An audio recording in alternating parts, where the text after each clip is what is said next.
Everything had been working perfectly.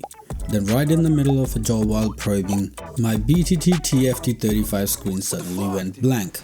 No display, no beeps, nothing.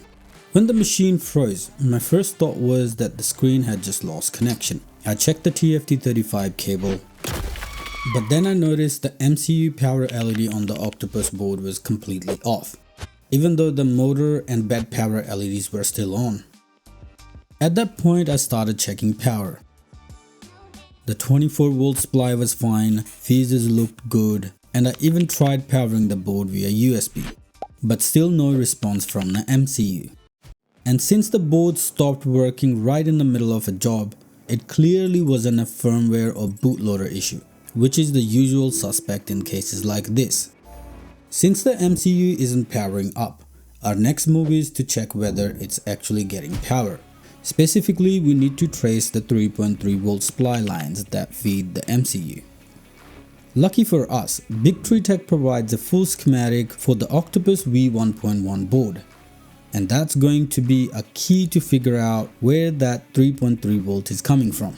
A closer look at the schematic reveals something interesting. There are two separate regulators supplying 3.3 volts, but they are labeled differently for a reason. One is marked 3V3 and powers external components. The other is labeled 3.3 volts, reserved strictly for internal use, and that's the one we are after. And now that we have confirmed it exists, let's find it physically. In the schematic, it's labeled U15. So let's switch it to pinout diagram and look for U15. There it is, hiding in plain sight. And when we check the board, there it is, our internal 3.3 volt regulator. According to the schematic, U15 is a low dropout linear regulator that outputs a fixed 3.3 volts. And from the datasheet, we can see that this pin right here is the output. But when we probe it, it's only delivering 0.2 volts.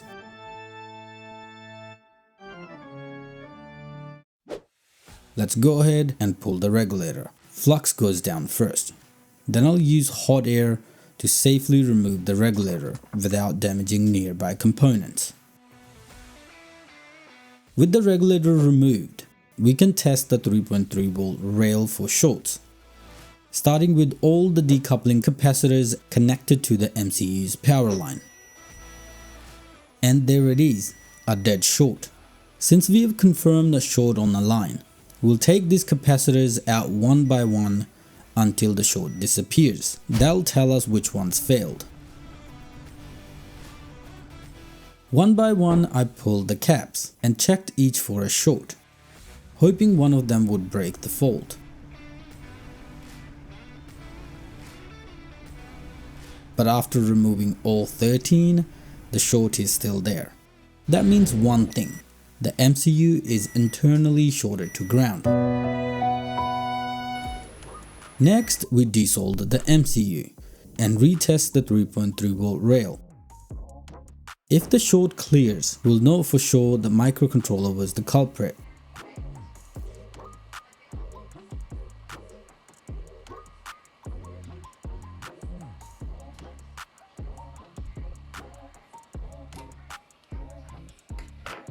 With the MCU removed, I checked the 3.3 volt rail again.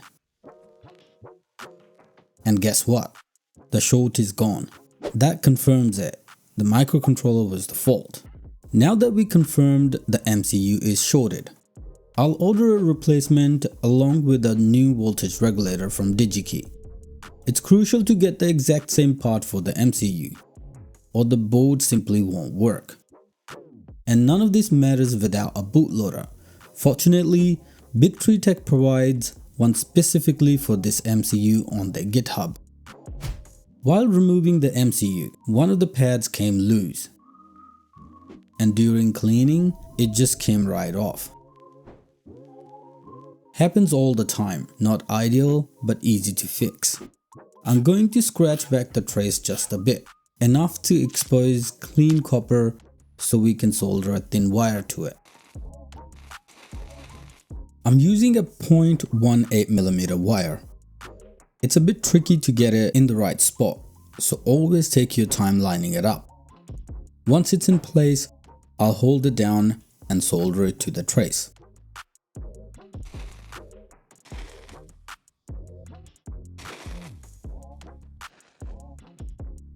It's really important to clean the area before applying a UV mask.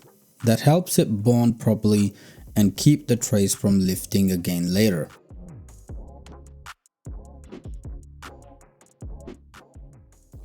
I'm going to nudge the wire gently with my tweezers, just to make sure it's solid.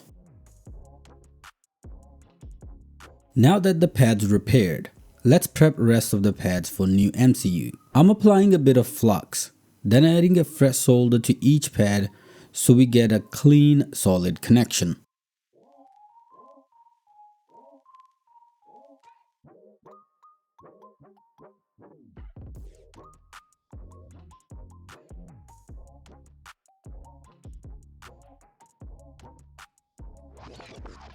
Five days later, the DigiKey package finally showed up. Inside, 3 fresh STM32F446 chips, exactly what I ordered. Let's pick one and get it prepared for install.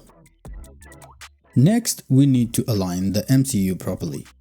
There's a little circle on the chip marking pin 1, and we'll match that with the circle on the board. Getting this orientation right is critical. Everything depends on it. I'm applying a bit of flux to the pads. It helps hold the chip in place just enough while I align the pins. It's also essential for ensuring a strong, reliable connection.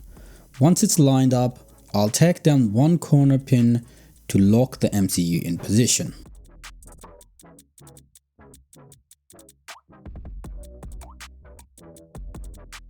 Before we go any further with soldering rest of the pins, we carefully check that everything's lined up. A few pins ended up bent. Looks like they got caught in the wire repair we did earlier. I'll take a moment to straighten them out and make sure each one sits cleanly on its pad before we move on. Once everything looks good and the pins are properly aligned, I'll go ahead and solder the rest one by one. Taking it slow here helps avoid bridges and ensure each pin gets a solid connection.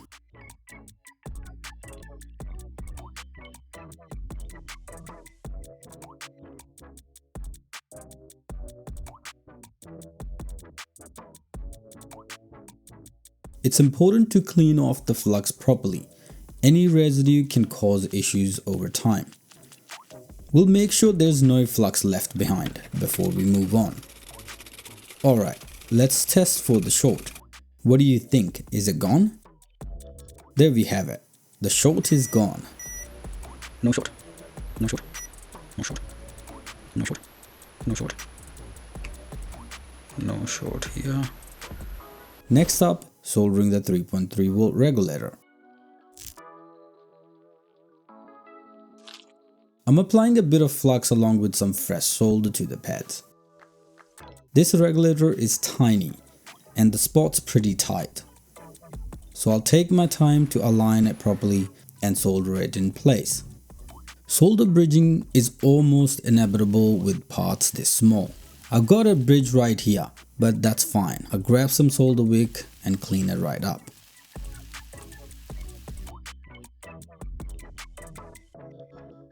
Alright, time to clean it up. No flux, no bridges, everything looks solid. Let's plug it in, and there we go. The power LED is on. And we got a status LED too. That one's tied directly to 3.3 volt regulator, so if it's lit, we know the MCU is getting power. Now that the hardware is ready, it's time to burn the bootloader to the MCU. We'll use STM32Cube programmer for this. And next, we'll download the correct hex file from BIGTREETECH's GitHub. This one's for my MCU. Now that we got STM32Cube programmer and the hex file ready, it's time to put the board into DFU mode. First, I'll install the boot jumper to force the MCU into bootloader mode. Then, I'll plug the USB cable and hold the reset button right next to the USB-C port for about 5 seconds. Once that's done, we can fire up STM32Cube programmer and connect to the board. For the connection type, we'll choose USB. If it's not recognized right away, we can hit the refresh button. Once you see USB 1 show up in the port section, we'll hit connect and link up with the board. With the MCU connected, all we need to do is load the hex file and click download. It'll take a few seconds. Then you'll see a message saying the file download complete. At that point, we can safely disconnect. Now that the bootloader is on the chip, all we need to do is drop the firmware.bin file onto the board and power it up. If the status LED starts blinking, that's our confirmation the firmware uploaded successfully. And there it is. The status LED is blinking. That means the firmware is in and everything worked. Success. Now let's drop the board back into the machine so you can see it actually running. With the board installed, let's power up the machine and make sure everything responds the way it should.